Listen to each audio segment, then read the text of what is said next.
Well, I just can't have anything nice. I came back in here and I was coming around the edge of my snowmobile trailer and I hit a big ice rut where I've been plowing. Tipped me into my snowmobile trailer, hit right here, came across here and cracked this and broke this back. It's no big deal. I'll just fold it up in there and a bunch of holes and zip ties, do a little Frankenstein surgery. It'll fix it up. But hey guys, Larry up here at the Uper house. And we're back with the snowmobile quick. Man, I nailed that trailer. I just hit a big hunk of ice from the snow plowing that I did out there. And it's gotten warm weather. We actually had a little bit of rain when I was gone and stuff. And it's built like an iceberg or something. And I just hit it just at the wrong angle. And it just threw me right into it. Right into this panel here. And this has already been all patched and everything. That's what this was. And this took zip ties and drilled the holes on each side of the crack and then put zip ties in there. A little Frankenstein patch. And you can see how it broke it here. This is where my secondary clutch hit. All this. And then this piece here goes on the bottom. I'm not really sure. I think it's like this. And it had a couple bolts that go in it and everything else. I'm just going to drill holes through it and just put zip ties in it and stuff and secure this back onto it. Patch that back up. No big deal. I'll have it all ready for hitting the next tree. That you can see this is where all the old damage was, but I'll fix all this back up. And you can see where it hit. Went right through the mouth of the skull here. But I'll patch this all up and everything, take care of that. No big deal. We'll have this ready for riding probably tomorrow. Next day I'll probably go do a little riding. But I'm on this bike. And time to figure this out. And I'll show you what I got going on. It does look like it took a hit over here. And there's a little chunk of metal. And then where is there? There's a damaged part on it right here. Right there. See that? I just got a piece of metal on my finger. Chunk of that shim. This was my own bad. I guess I should have took the side cover off and see if I could have found it down there by the flywheel, and hopefully it was down there, but I was just so angry with that tighter that I was like, oh, it just lays there in the bottom of the motor. Well, it didn't. But I don't know. See, there's a magnet. This is magnets inside here, and then when the stator goes around, then it does that. I don't feel a spot that's like demagnetized or something. Each spot seems to be well, but it's the only thing I can think of besides the ECU. If I had the ECU, that's not good. So I think what I'm gonna do is I'm gonna look online and I'm gonna try to find a new flywheel magneto and get one in here and throw it in there and see if that solves all my problems. So this is my old stator, and I just kind of pulled it apart and I looked at it, and she had some grooves in there and there was little chunks of that shim inside there and stuff. I figured it just chewed it up, broke a wire or whatever, so I ordered that. And I put the new stator in. I'm sorry to be spinning around, but I put the new stator in and I still have no spark, so I have to go dig deeper. And I actually did buy a new rectifier, I think they call this, rectifier or something like that. This is an aftermarket one and everything. And didn't know if it did something to that, but it just does not have power. It still does not have any spark whatsoever. But so what I've done is I've tested it, and the stator I got was off of eBay, so it was a used one. But I decided to test this, and I pulled out my book. And it says check the AC magneto, which is this right here. You know, the magneto is the flywheel. And the crankshaft position sensor resistance. So it says it's supposed to be 248 to 372 ohms. And if I touch the leads to it,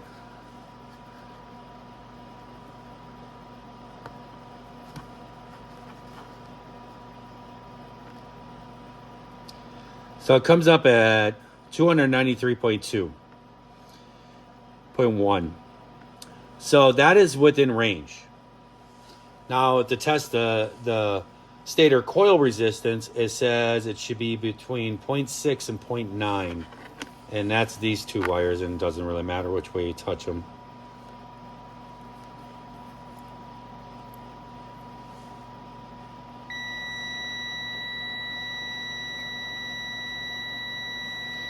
So it's coming at 0.8. If I test the leads on the stator that I installed in the bike,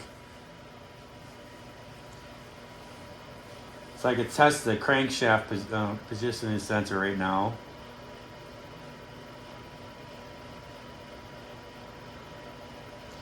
I can't even see it. I'm way over here.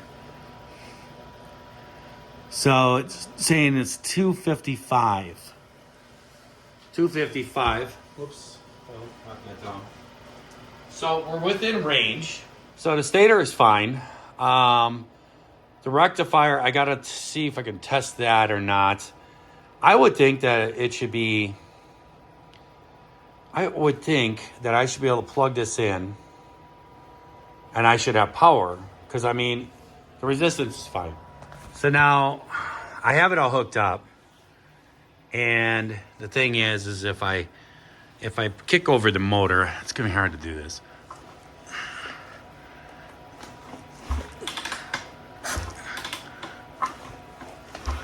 But there's no light that flashes on there.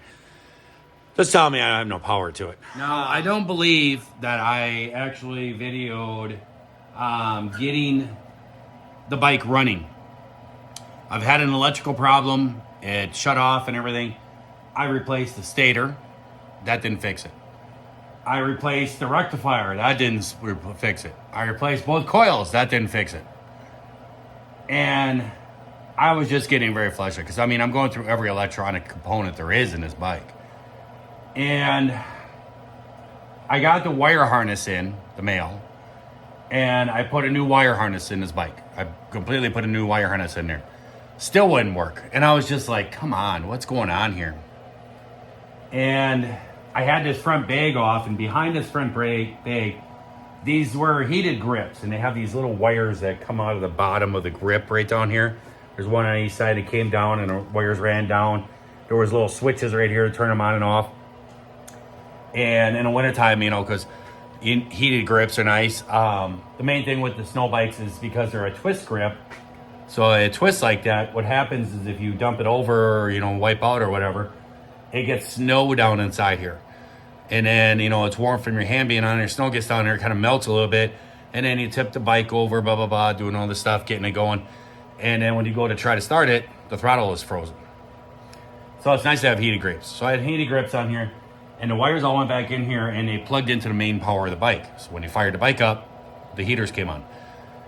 And I was getting so frustrated, and I had somebody here helping me. And I decided to take a voltmeter and check to see if there's any voltage coming through this bike. And so I looked at it, and the quickest way was just to unplug the handlebar heaters.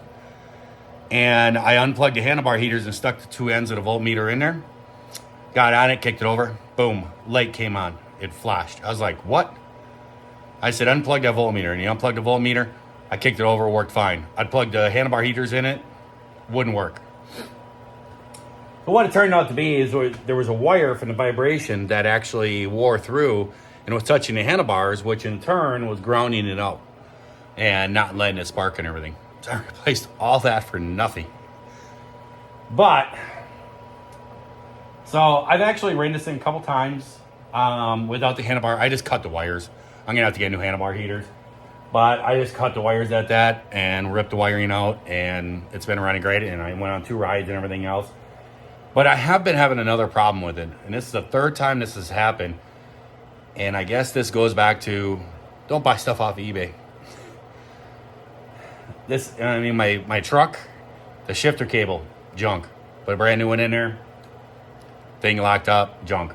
I had to drive the U-joints and everything. It blew apart, junk.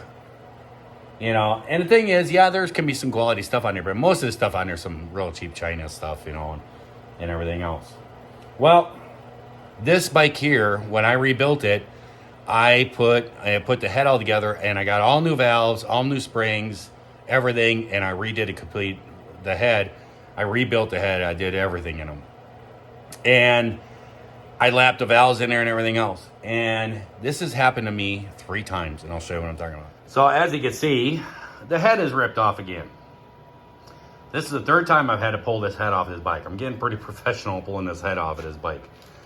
I am actually going to replace the head gasket this time. I have not replaced the head gasket before because it was like new. I'd go out and get 1 ride, maybe 2 rides or something like this, and then this would happen. And I just would put it back together and left the head gasket in there, and it's been operating fine. But I do have a new head gasket that I had with some other stuff I ordered that came with it. So I'll put a new head gasket on this time because hopefully this is going to be the last time.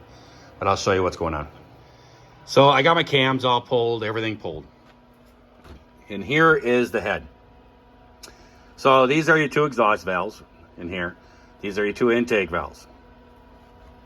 And if you look down in there, you can see that keeper has popped up. This has happened to me this is the 3rd time. Let me turn my heat off. So this has happened to me 3 times now. And it still runs, but it runs really bad. It's just, I mean, I could be full throttle like 2nd gear and barely be able to putz it along. And trying to start it, if you shut it off, oh, it's horrible.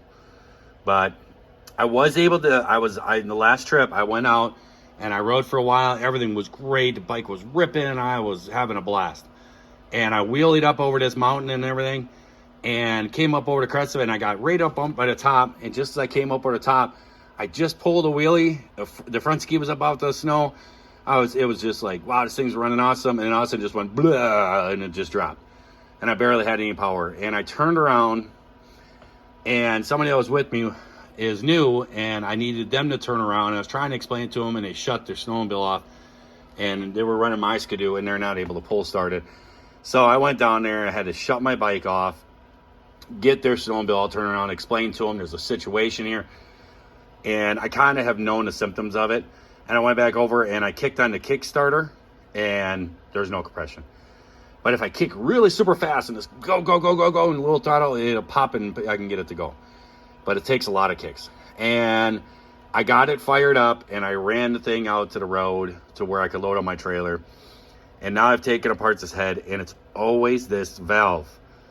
This valve, the keeper always pops out. Now, it can't come out, and the reason why it can't come out is because, look at down inside there, it's smashed. My shim, you can see on the corner, it's smashed it. But the reason why it can't come out is because these buckets right here sit over the top of it. And you can see how it's scratched up and everything. This thing is real high. But this sits on top of that, so the keepers can't come out. And the valve, it just sticks down a little bit, and what it does is it just loses compression. So I'm done with these things. The first time I just put them back in there, and I had some new keepers, and I just popped new keepers into it, put it back on there, ran great, everything else, and took off. Well, second time, I was like, okay, what's going on here? It's always the same one. So then I pulled this one out, and I took a small file and I put a nice groove in the top of the valve. Because like, this is the old one in the old valves. And you can see this groove right here. This is where that keeper sits in there. And I was thinking, well, maybe the groove isn't deep enough, the keeper isn't catching. So I took a file and I just made it a little deeper all the way around. It's still not catching. So now it's done the 3rd time. So what I'm going to do is I'm going to pull all the valves out. Pulling the valves out, and I'm going to put the old valves back in. These are the valves that were in the bike when I tore it apart. And they were working perfectly fine and everything. But, you know, while I had it apart, I was going to put all brand new parts in it. So I got to dig through this. This is my box of parts. And so I need to dig through there and find all the valves and see if I can find the valve springs and everything. And then pop those out and put those all back in there. It's just a pain in the butt. I'm going to put the old valves back in there. And that way this does not happen anymore because it drives me insane. All right, guys. We got her all back together. Let's see if she'll fire up. See if we got compression first. I mean, check that. Oh, yeah. So to start one of these machines up, it's kickstart, and I'm kind of actually getting used to the kickstart thing. But what you do is you just kind of ratchet the kickstart down till it stops, because there's a pressure compression release valve on the exhaust cam, so it releases that. The best way to kick it is to get that top dead center right there, and then you put it all the way at the top. Ooh, got a little wobbly there. It's probably gonna take a few kicks because I had the gas tank off, so I think I got gas down there, but let's see if she'll fire.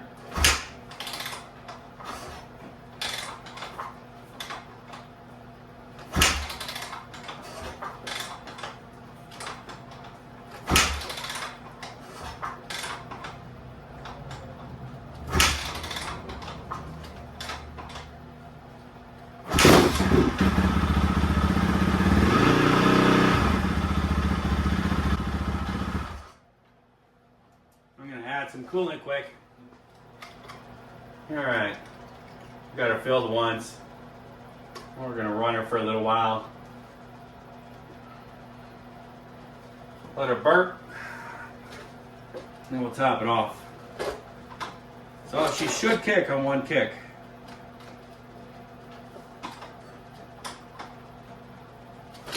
Whoa. Oh, almost.